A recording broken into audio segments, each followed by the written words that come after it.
بوڑھیاں ہیں بوڑھے ہیں انہوں نے اپنے لیے پڑھ کے رکھے ہوتے ہیں اور ایکسٹرا پیکج بھی بنا کے رکھے ہوتے ہیں. انہوں نے اپنے کوئی قریبی فوت ہو جائے نا تو اس کو کہتے ہیں یار یہ میری طرف سے 70,000 دفعہ, مراد یہ کہ یہ لے جنت کا ٹکٹ.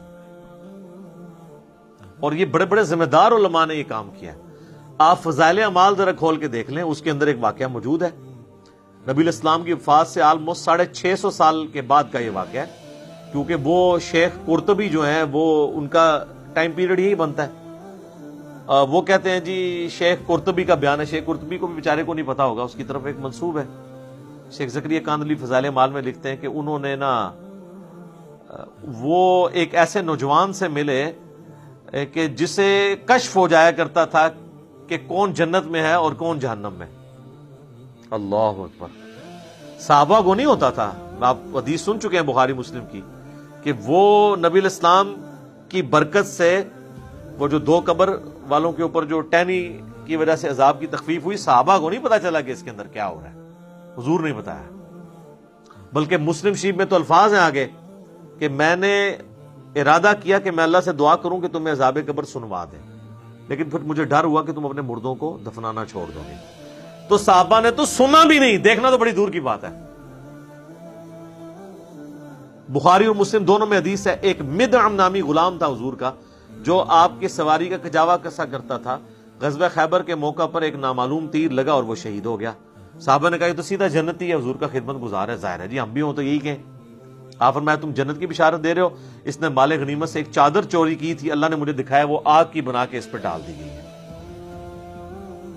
اب باقی اصحاب میں سے اگر کسی نے ایک رسی بھی چھوٹی سی یہ سمجھ کے اٹھائی کہ مال غنیمت میں اس کی کیا ویٹیج ہے اور گھر لے گیا تھا, فوراً گھروں کو بھاگے لا کے حضور کے پاس جمع کروائی کہ بھئی یہ آپ ہوتے تو آپ کہتے جو کچھ بھی ہیں تیرے محبوب کی امت سے ہیں. تو محبوب کے ساتھ جو ڈائریکٹلی اٹیچ بندہ ہے اس کو اس نسبت نے کام نہیں دیا جب اس نے کام غلط کیا, کیونکہ محبوب کے ساتھ تو آپ کی رشتہ داری ہو سکتی ہے, اللہ کا کوئی رشتہ دار نہیں ہے. اللہ کے ساتھ کسی کی رشتہ داری نہیں ہے. تو آپ جو مرضی لوگوں کے بارے میں فیصلہ کریں. بال وہ شیخ قرطبی کہتے ہیں کہ جی اس نے نوجوان نے چیخ ماری, اس نے کہا میری ماں کو جہنم کی جانب لے کے جا رہے ہیں فرشتے. تو وہ شیخ کہتے ہیں کہ میں نے دل میں ارادہ کیا کہ میں نے یہ سنا ہے کہ جو 70,000 دفعہ کلمہ پڑھ لے اس کی مغفرت ہو جاتی ہے. تو کہتے ہیں میں نے اس کی تصدیق کرنی تھی کہ یہ جو کہتے ہیں نا آواز آئی, پتہ نہیں یہ آواز ٹھیک آئی ہوئی ہے کہ غلط, قرآن حدیث میں تو کہیں نہیں ہے. تو کہتے ہیں میں نے دل میں نا وہ 70,000 دفعہ کلمہ پڑھا ہوا TCS کروا دیا کوریئر سروس کے تھرو, اور دل میں نے نیت کی کہ میں اس کی ماں کو بخشتا ہوں. کہتے ہیں تھوڑی دیر بعد وہ نوجوان مسکرانا شروع ہو گیا کہ وہ 70,000 دفعہ کلمہ اسے پہنچ گیا ہے, اس کی وجہ سے اس کے لیے جنت کا فیصلہ ہو گیا.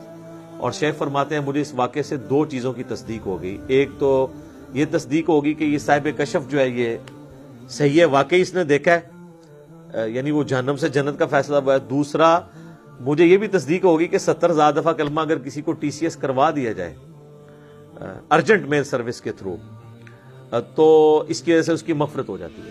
یہ ان کا معیار ہے چیزوں کو چیک کرنے کا, کہانیاں بنانے کا, ان میں رنگ بھرنے کا. تو سر جب آپ لوگوں کو یہ چیز بتائیں گے تو لوگ تسبیح پہ لا الہ الا اللہ کلمہ ہی پڑھیں گے نا, پھر قرآن تو نہیں ترجمے سے پڑھیں گے. اتنی ٹینشن لینے کی کیا ضرورت ہے کہ قرآن ترجمے سے پڑھو پھر اس پہ عمل کرو پھر اس کی تبلیغ کرو. اس کی بجائے چپ کر کے 70,000 دفعہ کلمہ پڑھ لو, دیٹس آل. اور آپ پڑھ لو اور سب کی طرف سے ایک دفعہ پڑھ لو, عیاشی کی زندگی گزارو. کس غیر محسوس طریقے سے انہوں نے امت کا جنازہ نکالا ہے. اسی کی آپ باقیات آپ دیکھ لیں, پھر لے کے بیٹھے ہوتے ہیں گٹلیوں پہ, وہ کہتے ہیں جی 1.25 دفعہ آیت کریمہ, 1.25 دفعہ جناب کلمہ, اور پھر باقاعدہ جب دعا ہو رہی ہوتی ہے تو اس میں بتایا جاتا ہے کہ اتنے قرآن اتنا کلمہ, اچھا جی, اور پھر یہ بتایا جاتا ہے جی تیسرا کلمہ اتنی دفعہ. تیسرا کلمہ اللہ سے آتا ہے نا, پہلا کلمہ اتنی دفعہ, دروش شریف اتنی دفعہ. اور جو بیچ میں کچھ لچ تلنے والے ہوتے ہیں نا وہ دعا کے دوران بھی کہہ دیتے ہیں کہ اے جی 1000 دفعہ جو ہے نا سورہ اخلاص میری طرف پوری پاؤ. کیونکہ انہوں نے پڑھا ہے یا نہیں ہے, بال وہ انہوں نے کرنا اس لیے ہوتا ہے کہ مطلب وہ جو لواحقین ہیں ان کو پتہ چل جائے کہ اس نے بھی لچ طلب ہے. اور بعض اوقات تو پوری لسٹ بن کے آتی ہے نا، اس میں نام بھی پڑے جاتے ہیں کہ اس نے یہ کیا، اس نے یہ کیا، اس نے یہ کیا. تو اگر کسی کا نام سکپ ہو گیا تو وہ اس طریقے سے بھی اپنی انٹری لگواتا ہے.